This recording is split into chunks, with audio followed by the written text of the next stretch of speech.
하나님 말씀은 사도행전 13장 44절부터 14장 7절까지 굉장히 깁니다. 우리 한 절씩 그러나 교독하도록 하겠습니다. 그 다음 안식일에는 온 시민이 거의 다 하나님의 말씀을 듣고자 하여 모이니 유대인들이 그 무리를 보고 시기가 가득하여 바울이 말한 것을 반박하고 비방하거늘 바울과 바나바가 담대히 말하여 이르되 하나님의 말씀을 마땅히 먼저 너희에게 전할 것이로되 너희가 그것을 버리고 영생을 얻기에 합당하지 않은 자로 자처하기로 우리가 이방인에게로 향하노라. 주께서 이같이 우리에게 명하시되 내가 너를 이방의 빛으로 삼아 너로 땅끝까지 구원하게 하리라 하셨느니라 하니 이방인들이 듣고 기뻐하여 하나님의 말씀을 찬송하며 영생을 주시기로 작정된 자는 다 믿더라.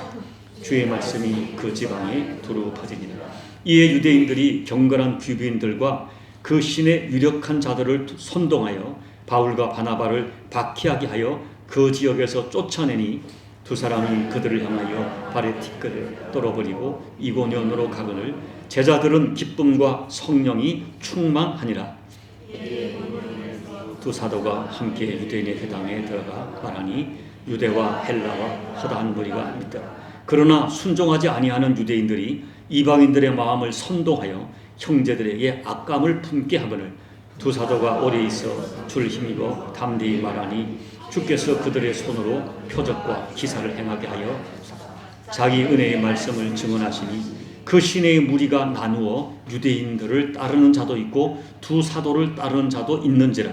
이방인과 유대인들 그 관리들이 두 사도를 모욕하여 돌려치려고 달려들이 그들이 알고 도망하여 루가오니아와 두성 루스드라와 더베와 그 근방으로 가서 거기서 복음을 전합니다. 아멘. 제가 이 청소년 시절에는 한국 교회의 굉장히 중요한 신앙의 도전 중에 하나가 제사 문제였습니다. 그래서 제사에 대한 세미나도 많이 있었고 또 제사에 대한 책들도 많이 발간돼서 그 당시 요즘은 우리가 이제 동성애 문제가 한국 교회의 가장 큰 도전이지만 당시는 제사 문제가 가장 큰 도전이었습니다. 저는 초등학교 때부터 예수님을 믿기 시작했고 그때부터 제사를 드리지 않게 되었어요. 저희 집에 제사가 굉장히 많았습니다.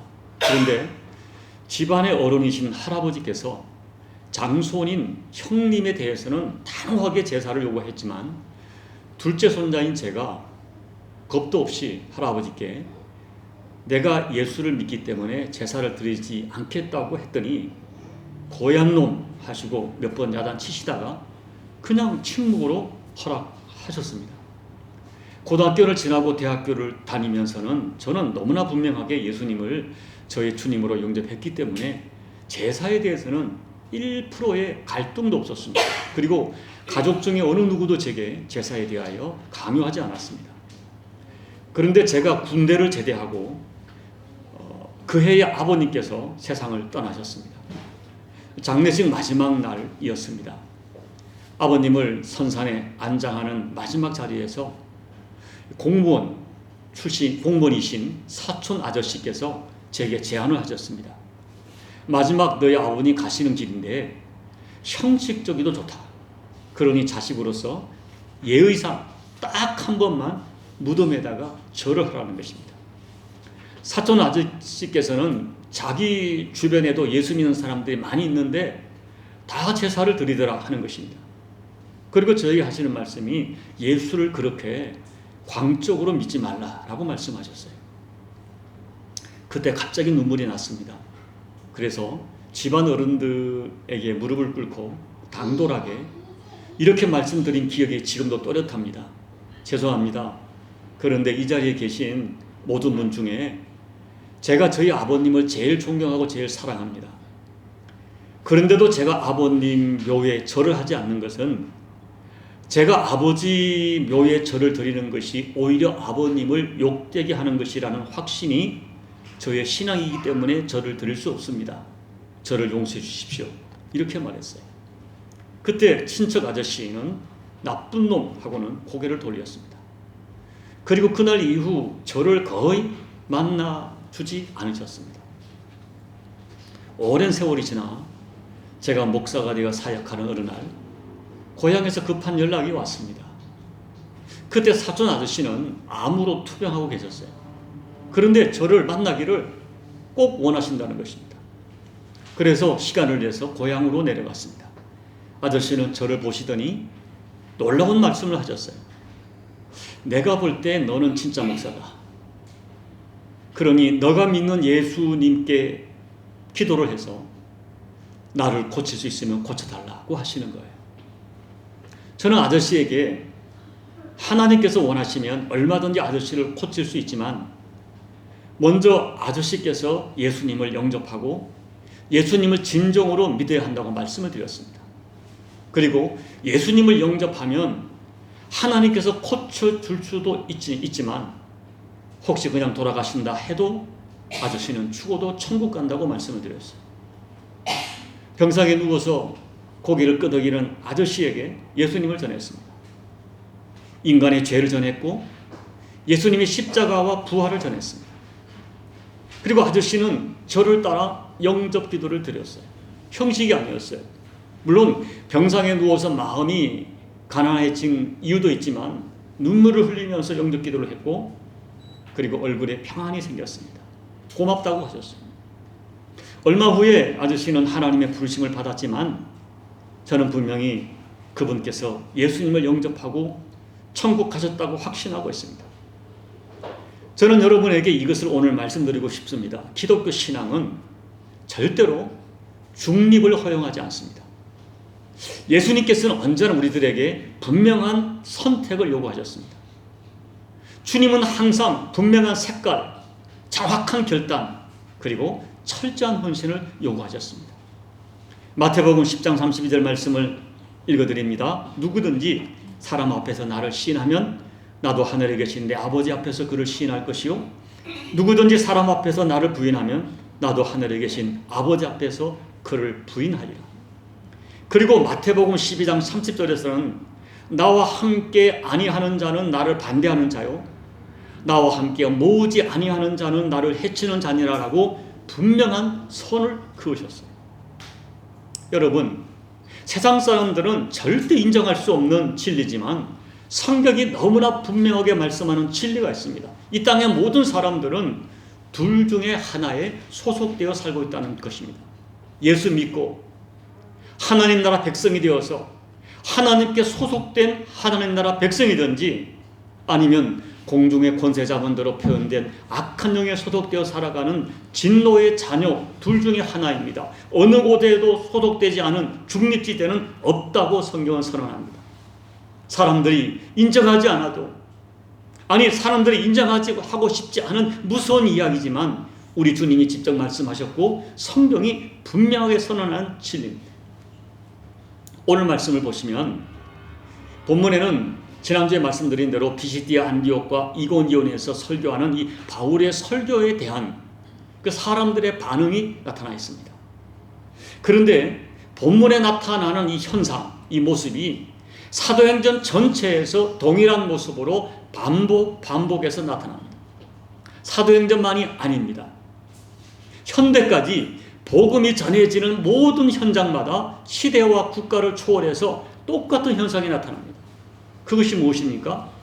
같은 말씀을 같은 장소에서 전했는데 어떤 사람에게는 긍정이 되고 믿음이 생기고 감사가 생기고 그래서 기꺼이 기쁜 마음으로 예수님을 주님으로 영접합니다. 그런데 어떤 사람에게는 이상하게 괜히 화가 나고 분노가 일어나고 그리고 조롱하고 거절하게 됩니다. 그리고 생각해 보십시오. 말씀을 듣고 자기 마음에 들지 않으면 그냥 거절하면 되는데 거절을 넘어서 반박을 하고 비방을 하고 욕을 하고 사람들을 선동하여 돌을 들어 치려 합니다. 그리고 그 지역에서 쫓아내려고 하는 것이죠. 여러분, 이상하게도 복음이 들어가는 현장에서만 이런 현상이 동일하게 일어납니다. 어떤 철학이나 어떤 그 이념들이 보다 더 강하게 복음이 들어가는 현장에 이런 현상이 일어나요. 피시디아 안디옥과 이고니온에서만 일어난 현상이 아닙니다. 유대인들만 이런 반응을 보이는 것이 아닙니다. 오늘날 지구 곳곳에서 복음에 전해지는 현장마다 이런 두 가지 흐름이 뚜렷하게 나타나요. 그래서 우리는 이 문제를 영의 문제라고 해석하는 것입니다. 여러분, 왜 세상은 정도 이상으로 예수님을 거절하고 교회를 거부하고 예수님을 영접한 성도들을 이유 없이 부담스러워할까요? 제가 어릴 때도 그런 분이 계셨습니다. 다른 종교는 다 괜찮다. 유교도 불교도 도교도 다 괜찮은데 기독교는 안 된다. 이슬람도 괜찮다. 근데 기독교는 싫다. 이런 분이 계셨어요. 지금도 계세요. 주님께서는 그 이유를 분명히 말씀하셨습니다. 여러분에게 자주 말씀드렸지만 다시 한번 요한복음 15장 18절 19절을 읽어드립니다. 세상이 너희를 미워하면 너희보다 먼저 나를 미워한 줄 알라. 너희가 세상에 속하였으면 세상이 자기의 것을 사랑할 터이나 너희는 세상에 속한 자가 아니요 도리어 세상에서 나의 택함을 입은 자이므로 세상이 너희를 미워하느니라. 주님께서는 세상이 예수님을 미워한다고 하셨어요. 그리고 예수님을 미워하기 때문에 예수님께서 택한 너희와 교회를 미워한다는 것입니다. 너희가 세상에 소속되지 않고 주님께 소속됐기 때문에 세상이 너희를 미워한다는 것입니다. 주님은 이런 문제를 영적인 문제라고 하셨어요. 저는 오늘 이 본문 말씀처럼 복음이 전해지고 말씀을 받는 현장마다 동일하게 나타나는 이 갈등, 어떤 사람은 말씀을 받고 기뻐하고 변화되고 어떤 사람은 거절하고 반박하고 오히려 막 강력하게 박해하는 이런 현상들을 묵상하면서 이미 예수를 믿고 있지만 하나님의 사람들인 저와 여러분이 어떤 자세로 이 세상을 살아야 하는지를 오늘 다시 한번 말씀드리고 싶습니다. 첫째는 복음 때문에, 말씀 때문에, 예수님 때문에 일어나는 갈등을 이상하게 여기지 말아야 합니다. 사도 요한께서는 요한일서 3장 13절에서 형제들아 세상이 너희를 미워하여도 이상히 여기지 말라고 하셨어요. 여러분, 사도행전에서 계속 반복되는 현상을 진지하게 해석해 보십시오. 복음이 전해지는 이 심령, 여러분, 어떤 사람에게 복음이 전해지면 내 심령에서 갈등이 일어납니다. 소란이 일어납니다. 처음 예수 믿거나 복음을 전해 받거나 할 때 내 심령에 갈등이 일어나요. 그리고 어떤 가정에 누군가가 예수를 처음 믿으면 그 가족 사이에서 소란이 일어나고 갈등이 일어납니다. 왜 그렇습니까? 왜 복음이 들어가는 심령, 복음이 들어가는 공동체에 자꾸 소란과 갈등이 일어날까요? 이유는 간단합니다. 예수님이 살아계시고 말씀이 살아있기 때문입니다. 복음은 철학이나 도덕이나 윤리나 종교가 아니기 때문입니다. 그래서 복음이 전해지면 사람들은 찔림을 받아요. 어떤 사람은 거절감이 생겨요. 결국 복음의 찔림을 받고 이 마음에서 갈등하고 소란하다가 예수를 선택하면서 사람의 살아난 생명 역사 일어납니다. 예수님은 살아있는 생명이기 때문에 생명이 들어가면 반응이 오는 거예요. 그래서 소란이 일어나요. 과거에 있던 내 속에 있는 다른 이념과 생각들이 반박을 하고 갈등하면서 소란이 일어나요. 내 심령에 소란이 일어나고 가정에 소란이 일어나고 어떤 직장에 소란이 일어나고 소란이 일어나는 거예요. 본문에서 말씀을 듣고 긍정적으로 반응하는 사람들은 경건한 유대인과 부인들도 있었지만 대부분 헬라 사람이었고 초신자들이었어요. 그들에게 1차적으로 바울의 말씀이 긍정으로 들려져요. 여러분, 영이 살아있는 사람은 가장 먼저 말씀이 긍정적으로 들려집니다. 말씀에 대한 반응이 나타나요. 왜 그럴까요? 성경이 말합니다. 말씀은 살았고 운동력이 있다. 말씀은 살아있기 때문에 사람의 영을 찌르고 혼을 찌르고 사람들을 찌릅니다. 그래서 말씀이 찔림으로 다가와요. 그리고 갈등을 해요. 내 심령에 소란을 일으키다가 말씀을 선택하면 생명의 역사가 진행됩니다. 그리고 진짜 구원받은 사람은요, 말씀에 대한 갈증이 일평생 계속돼요. 10년을 믿고 20년을 믿고 30년을 믿어도 말씀에 살아있는 사람이 바로 영이 살아난 은혜 받은 자입니다.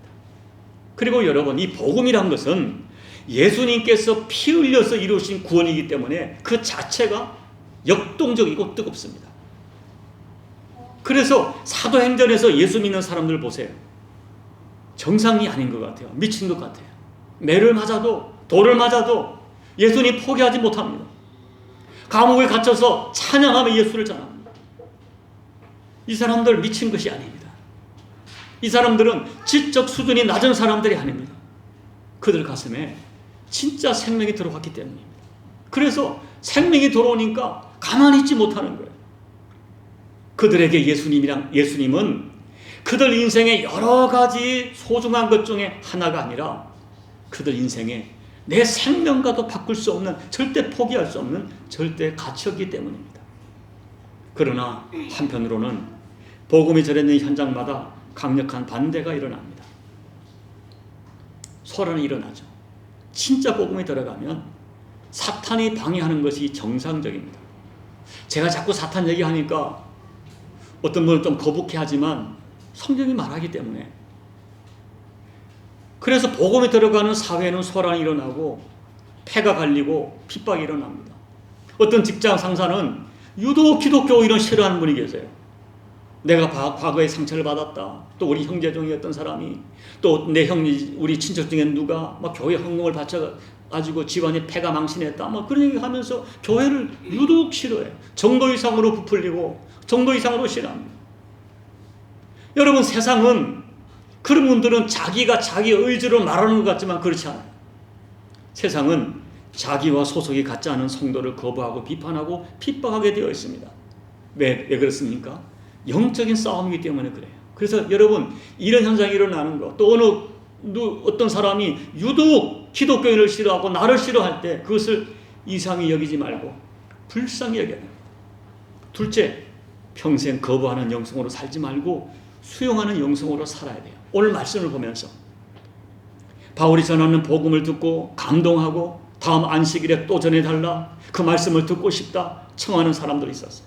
그리고 그 말씀을 듣고 결국 예수 그리스도를 주님으로 영접합니다. 우리가 성경을 보면 이 바울의 말을 듣고 사람들이 충격을 받았어요. 그리고 다음 안식일에 또 듣고 싶다고 했는데 그 다음 안식일에 가보니까 비시디아 안디옥 시민 거의 다가 모였다고 할 정도로 사람들이 많이 모였습니다. 그리고 많은 사람이 예수를 믿게 되었습니다. 14장의 이고니온에서도 허다한 유대인과 헬라인들이 말씀을 듣고 예수님을 믿게 되었습니다.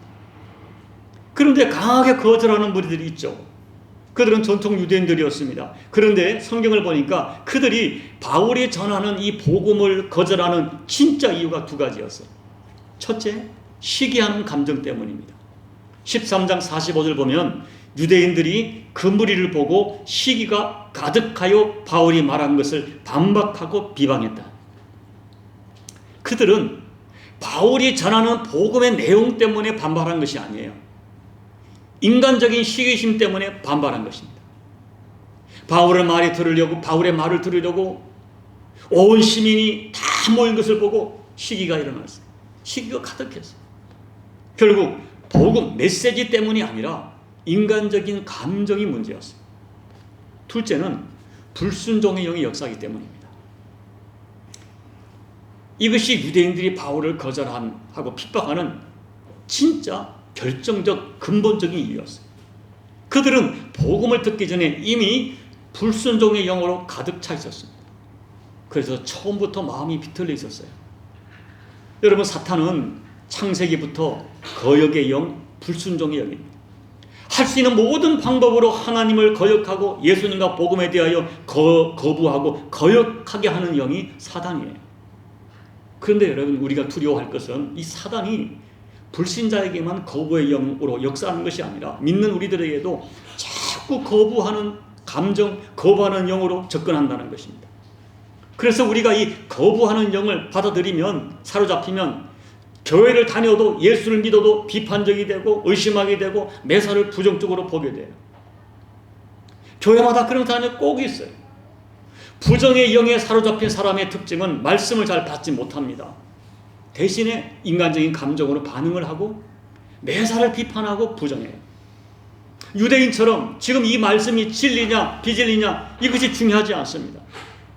거부의 영이 작동하면 모든 것이 싫어요. 모든 것이 거부돼요. 부정적 감정에 사로잡히는 것입니다.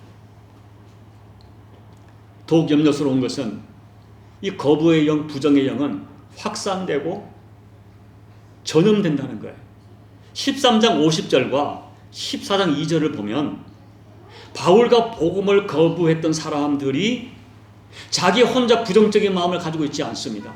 사람들을 선동해요. 사람들 뒤에서 선동해서 악한 감정을 가지게 합니다. 복음에 대하여 거부하게 만듭니다. 여러분, 세상을 보세요. 정치판을 보세요. 거짓 뉴스, 선동이 무섭습니다. 선동이 얼마나 무서운가 하면 선동이 결국 예수님을 십자가에 못 박을 정도로 무서운 결과를 가져왔어요. 예수님을 선동하는 것입니다. 거짓말로 예수님에 대하여 거짓말로 예수님의 죄를 뒤집어 쓰고 선동하는 것이죠. 우리는 세상에서도 그렇고 교회에서도 그렇고 주변에서 이 선동하는 소리를 분별해야 됩니다. 그리고 혹이라도 여러분이 여기저기 부정적인 말을 옮겨서 선동하는 그 촉매자가 되지 않도록 정말 조심해야 돼요. 남에게 말을 옮겨 다른 사람들도 나와 같이 부정적인 마음을 갖지 않도록, 부정적인 마음을 갖도록 유도하면 선동이 되는 것이죠. 더 안타까운 것은 현대 가정에 거부의 영이 무섭게 역사한다는 것입니다. 그래서 가족 간에 불쌍하게 하고 거부하게 해요. 너는 틀렸어. 너는 안 돼. 넌 왜 매사에 그 모양이냐. 너 도대체 뭐 하려고 그러니? 도대체 당신이 하는 일이 매사에 그렇지. 정말 당신은 구제불능이야.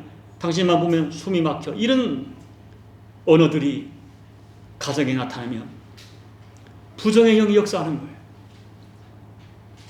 여러분이 정말 여러분 가정에 하나님이 주시는 회복과 기적의 은총을 경험하려면 가장 먼저 여러분의 가슴에서, 여러분의 가정에서 부정의 영을 청소해야 돼요.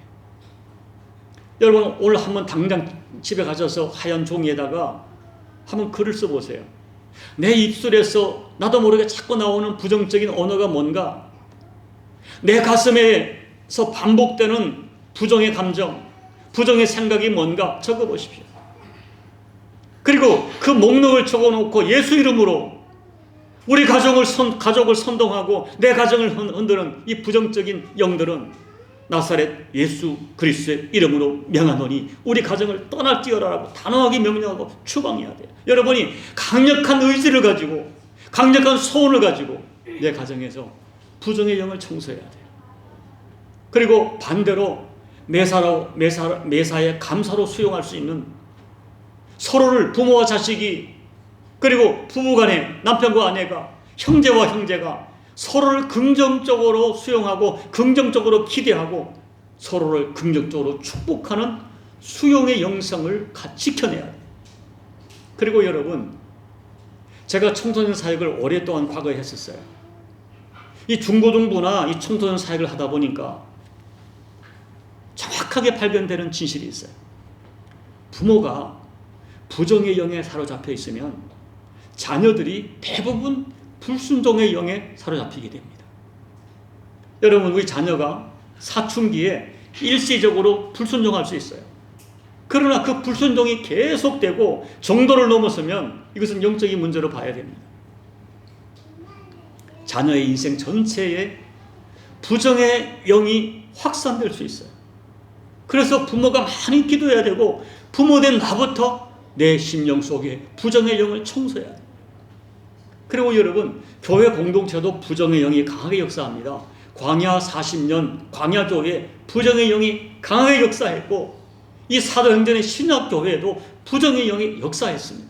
우리는 이런 영적인 현실을 진지하게 인지하고 그리고 이 도전에 대처해 나가야 돼요. 여러분, 이 수용의 영성과 거부의 영성의 문제는 너무나 중요한 영적인 문제이기 때문에 좀 더 말씀을 드리고 싶습니다.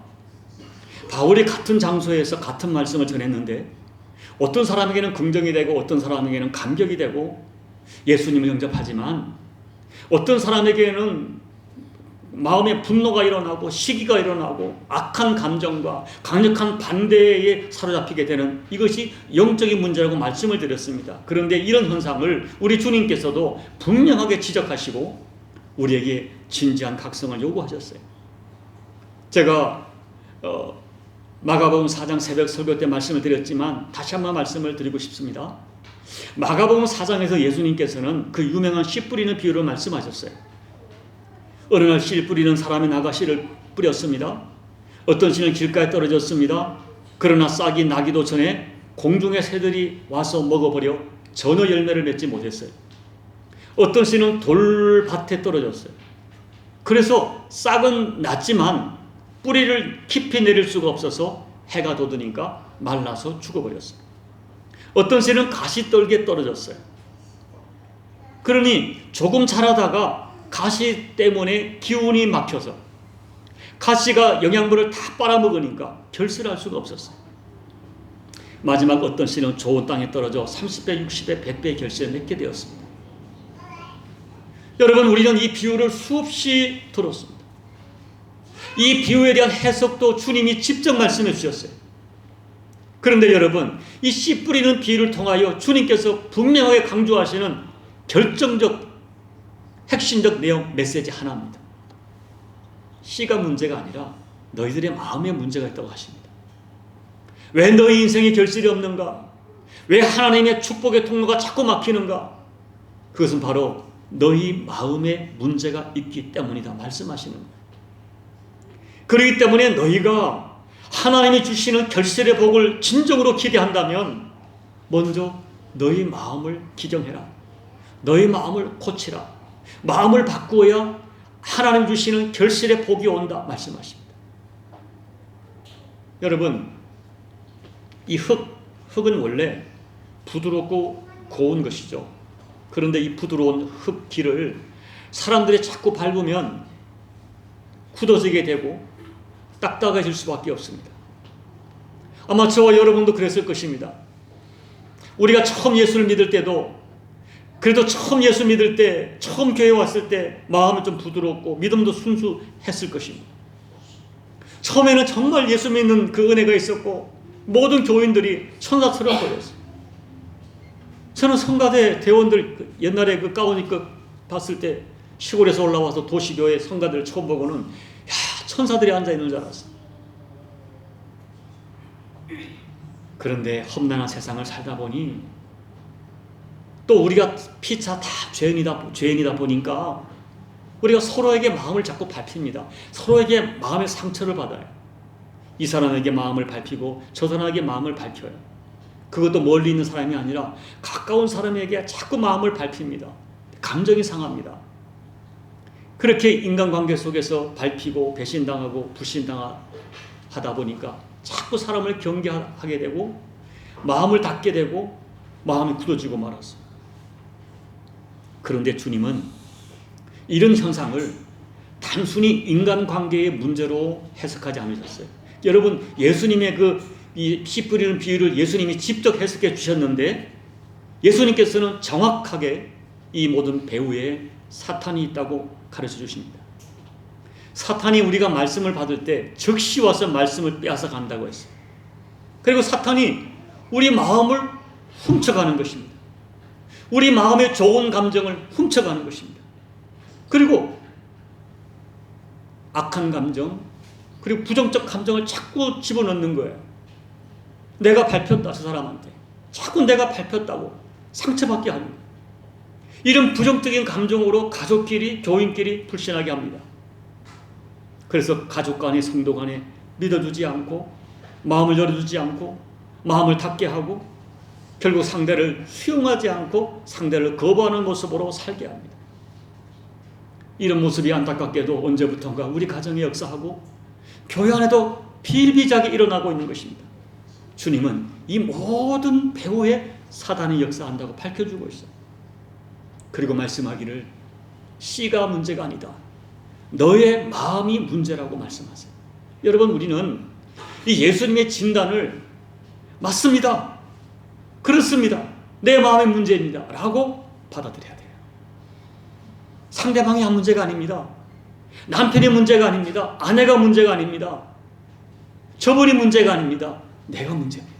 주님의 지적, 네 마음이 문제다. 이것을 우리가 받아들여야 돼요. 그리고 내가 무엇 때문에 왜 내 마음이 수용하는 영성이 되고 그전에는 정말 사랑했는데 다 받아들였는데 왜 이제 자꾸 내가 밀어내고 거부하는 영성이 될까? 그 이유가 뭘까?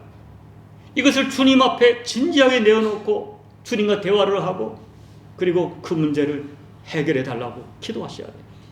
왜 내 마음이 굳어졌는지, 내 마음에 자꾸 거절하는 이 거부하는 영성이 되었는지, 영이 되었는지 우리 주님께 그 이유를 묻고 그리고 내 마음을 깨트려 달라고, 내 마음을 기경해 달라고 간절히 기도해야 돼요.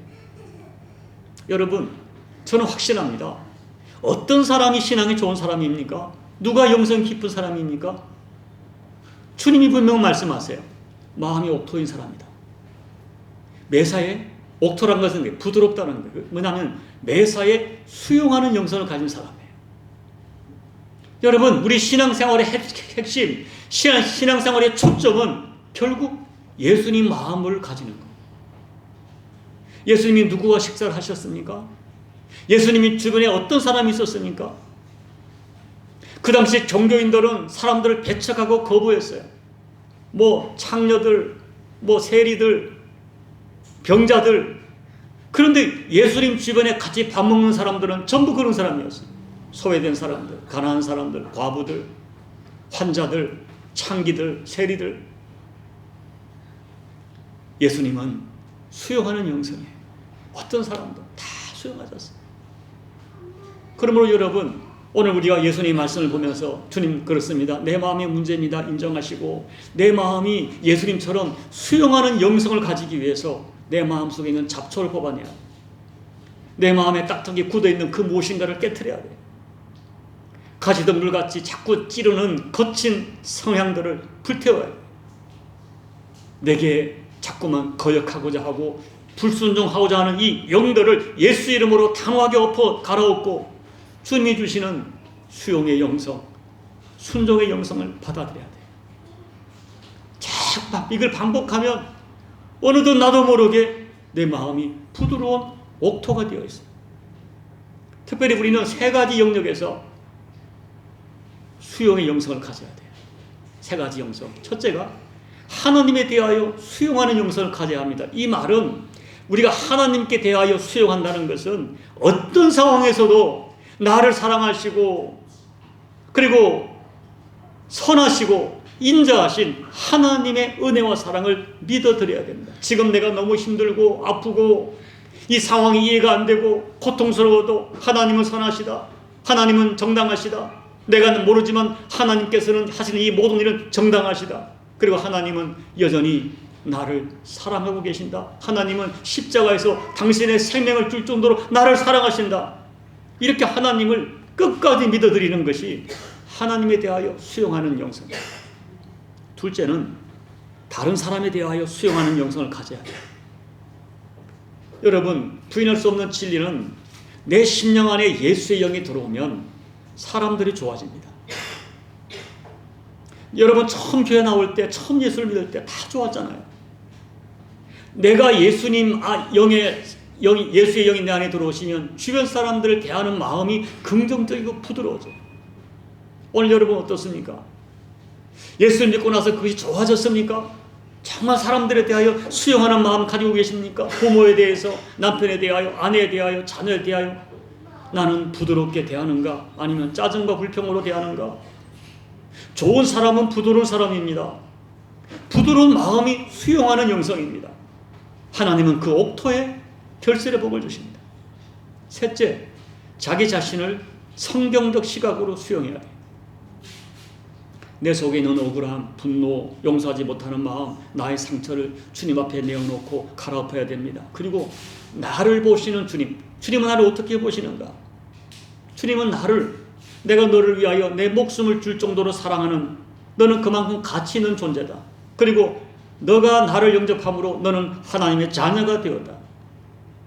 여러분, 예수를 믿음으로 구원받고 하나님의 자녀가 된 나의 영적인 정체성, 나의 영적인 신분, 이 존귀함, 이것을 내가 먼저 인정해야 돼요. 그리고 주님이 나를 받아주시는 성경적 시각으로 나를 받아야 돼요.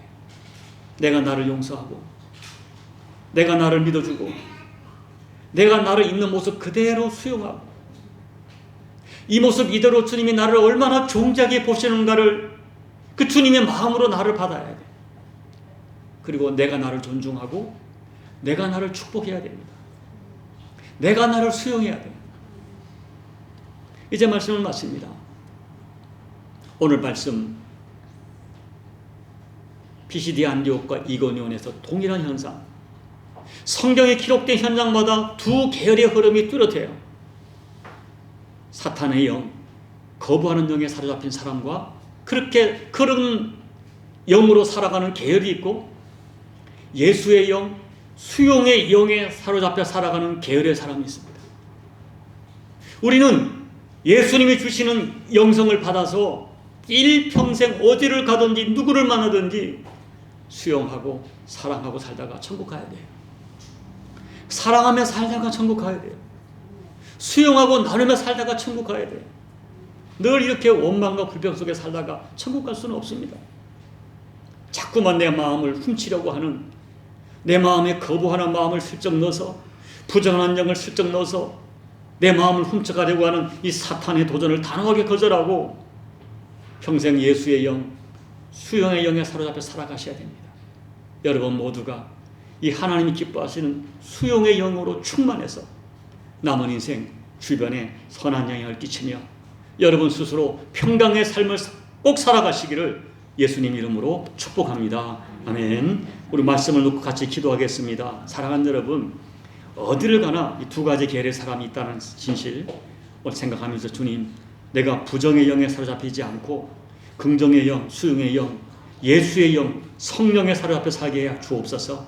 그리하여 하나님에 대하여 늘 긍정적이고 주변 사람에 대하여 긍정적이고, 그리고 내가 나 자신을 수용하고 나 자신을 존중하고 나를 축복하는 이런 수용의 영으로 살게 하옵소서. 말씀을 생각하면서 우리 조용히 기도하며 나가시겠습니다. 아버지 하나님 고맙고 감사합니다. 오늘 말씀을 통하여 저희를 깨우쳐 주시고 피시디아 안디옥과 우리 이고니온에서 복음을 전했을 때에 어떤 사람은 감격으로 받고 아버지 감사로 받고 예수를 영접했지만, 어떤 사람은 시기하고 질투하고 견딜 수 없는 마음으로 아버지 하나님 반박하면서 돌을 던집니다. 이런 현상이 사도행전 전체에 드러날 뿐 아니라 기독교 2000년 역사에, 아니 창세기부터 지금까지 우리 인간 사회에 드러나는 현상인 것을 깨닫게 하심을 감사드립니다. 이런 영적 시각으로 내 주변을 해석하게 도와주시고 어떤 도전 가운데서도 하나님 아버지 내 마음에 상처받지 않고 능히 이겨낼 수 있도록 하나님 은혜 베풀어 주옵소서. 나를 격동하고 도전하는 사람을 오히려 불쌍히 여기는 저들이 될 수 있도록 하나님 은혜 베풀어 주옵소서. 그리고 예수님처럼 수용하는 영을 가지고 평생을 살게 도와주옵소서. 하나님을 긍정적으로 받아들이고 내 주변 사람들을 예수의 심령으로 바라보게 도와주시고 나 자신을 내가 성경적 시각 주님의 마음으로 나를 바라보는 자가 될 수 있도록 하나님 은혜 베풀어 주옵소서. 하나님 아버지, 같은 자리에서 복음을 전했는데 어떤 사람은 더 들려달라, 그 말씀에 담긴 그분을 알고 싶다, 그리하여 드디어 예수를 영접하고 하나님의 백성이 되는가 하면, 어떤 사람은 괜히 시기가 나고 그리고 마음에 거부하고 분노가 나서 하나님 아버지 반박하고 조롱하고 돌을 들어 치려하는 이런 엄청난 극과 극의 사건이 일어나는 것이 웬일인지 영적인 시각으로 깨닫는 저희가 되게 도와주십시오. 오늘 이 사회에 만연한 여러 가지 현상들에 대하여 나타나는 현상만 보고 판단하지 말고 아버지 영적인 시각으로 현상을 해석할 수 있는 저희가 되게 도와주시길 기도하고 소원합니다. 또한 우리가 내 안에 예수님이 계시는데 예수님의 마음을 가지고 예수님처럼 수용의 영으로 살아가는 저희가 되게 도와주십시오. 때로는 우리 상황이 이해가 되지 않고 내게 와진 여러 가지 상황들이 해석이 되지 않아도 나를 향한 하나님의 사랑은 변함이 없다. 하나님은 여전히 나를 사랑하신다. 십자가에서 피 흘려 주시기까지 나를 사랑하신다는 하나님에 대한 절대 수용하는 마음을 가지고 살게 도와주시고 내 주변 사람들도 예수님의 마음을 가지고 수용하게 도와주시며 또한 무엇보다도 내가 나를 주님의 시각으로 수용하게 도와주십시오. 내가 나를 용서하고 내가 나를 있는 모습 그대로 사랑하고 내가 나를 존중히 여기며 나를 축복하는 믿음으로 살아가다가 아버지 내 심령에 약속하신 옥토의 축복이 우리 모두에게 실상이 될 수 있도록 은혜 베풀어 주옵소서. 예수님 이름으로 감사하며 기도하옵나이다. 아멘.